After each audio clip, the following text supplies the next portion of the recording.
Ferrari builds some of the most expensive and recognizable cars in the world. Millions dream of owning one, yet almost nobody ever will.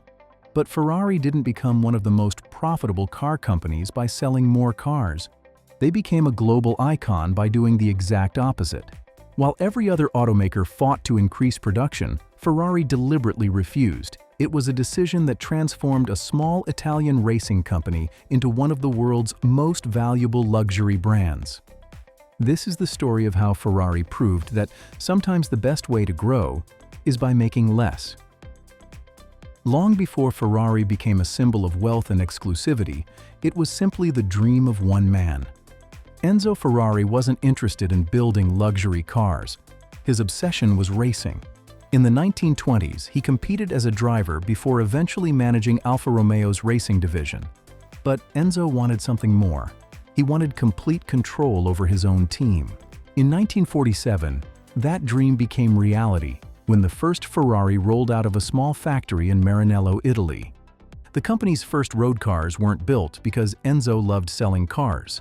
They existed for one reason: to fund the racing team.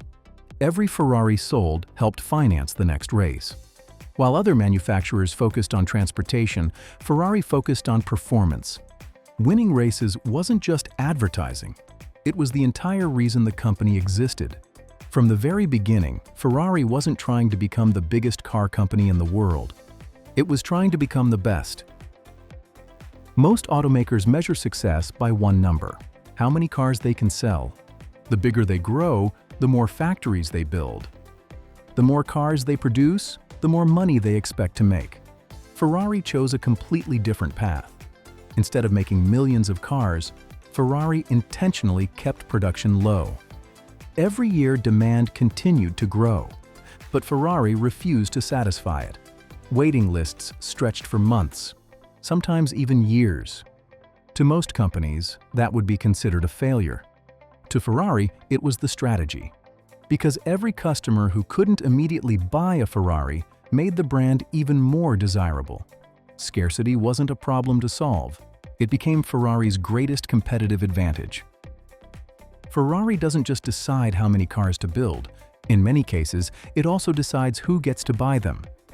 For Ferrari's most exclusive models, having the money isn't enough. Customers often need a history with the brand. They may need to have purchased multiple Ferraris before they're even offered the opportunity to buy a limited edition model. It's a system that seems backwards. Most companies chase customers. Ferrari makes customers chase them. That exclusivity transforms every Ferrari into something more than a car.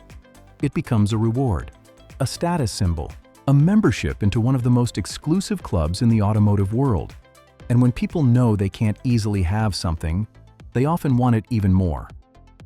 By the 1980s, Ferrari had earned a reputation for building some of the world's most desirable cars. But demand created a new problem. If Ferrari built enough cars for everyone who wanted one, they would no longer feel special. Most companies measure success by how many products they can sell. Ferrari began measuring success by how many they refused to build. Waiting lists stretched for months, sometimes years. Buying a Ferrari wasn't just about having enough money. For many of their most exclusive models, customers had to prove they deserved the opportunity to buy one. Loyalty mattered. Previous ownership mattered. Even personal relationships with Ferrari dealers could influence who received an allocation. Scarcity wasn't an accident. It became Ferrari's greatest marketing strategy. Every car they didn't build made every Ferrari on the road even more valuable. Most businesses spend decades trying to increase production. The logic seems obvious. Build more, sell more, make more money. Ferrari rejected that idea. The company realized something most businesses never do. The moment Ferrari became easy to buy, it would stop feeling impossible to own. And once exclusivity disappears, so does desire. Instead of chasing higher sales, Ferrari focused on increasing profit from every single car they built. Customers weren't just paying for horsepower. They were paying for rarity, prestige, and membership in one of the world's most exclusive brands.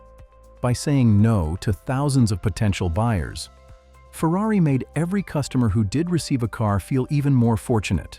It wasn't just selling automobiles anymore. It was selling access to something that almost everyone else had been denied. Ferrari's strategy didn't just create one of the world's most recognizable brands, it created one of the most profitable car companies in history. While many automakers compete on volume, Ferrari competes on value.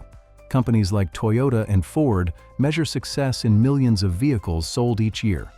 Ferrari measures success very differently. By building only a limited number of cars, demand consistently exceeds supply. That allows Ferrari to maintain premium pricing, protect strong resale values, and preserve the exclusivity that customers are willing to pay for. Every part of the business supports the next. Racing strengthens the brand. The brand increases demand. Limited production protects exclusivity, and exclusivity allows Ferrari to remain one of the most profitable automotive companies in the world. What began as Enzo Ferrari's dream of funding a racing team became one of the greatest business strategies ever created. Ferrari's greatest achievement wasn't building faster cars, it was understanding something that many businesses spend decades trying to learn. Bigger isn't always better. Growth isn't always measured by producing more. Sometimes real value comes from protecting what makes you different. In a world where companies constantly chase higher sales, larger markets, and endless expansion, Ferrari chose restraint. It accepted that saying no today could create even greater demand tomorrow. That philosophy transformed a small Italian racing team into one of the world's most valuable luxury brands. Because in business, the hardest decision isn't knowing when to grow, it's knowing when not to. And sometimes, the most powerful word a company can say is no. But hindsight is 20/20.